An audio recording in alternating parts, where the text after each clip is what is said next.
দ্বৈত নাগরিকত্ব ইস্যুতে কুমিল্লা ১০ আসনের প্রার্থিতা বাতিলের সিদ্ধান্ত চ্যালেঞ্জ করে বিএনপি মনোনীত প্রার্থী মোহাম্মদ আব্দুল গফুর ভূঁইয়ার রিট খারিজ করে দিয়েছেন হাইকোর্ট। এর ফলে তিনি জাতীয় সংসদ নির্বাচনে অংশ নিতে পারবেন না বলে জানিয়েছেন আইনজীবীরা।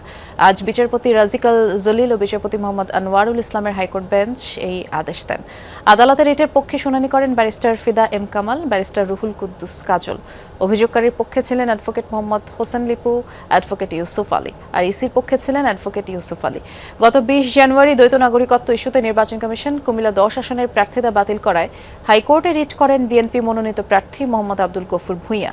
এর আগে ১৮ জানুয়ারি নির্বাচন ভবনে আপিল শুনানি শেষে তার প্রার্থিতা বাতিলের রায় দেয় ইসি। যুক্তরাষ্ট্রে দ্বৈত নাগরিকত্ব থাকা হলফনামায় তা গোপন রাখার কারণেই তার প্রার্থিতা বাতিল করা হয়। কাজী নুরুল আলম সিদ্দিকীর পক্ষের আইনজীবীরা তারা দেখিয়েছেন যে ওনার কমপ্লিট সাবমিশন হয় নাই, অর্থাৎ ওনার পর্যায়টা যেই পর্যায়ে আছে এখনও, এই পর্যায়ে থেকে উনি এখনও আমেরিকার নাগরিকত্ব রিটেইন করতে পারেন। অর্থাৎ ওনার এমনভাবে আমাদের ইলেকশন কমিশনের কনস্ট্রেইনড ভিউ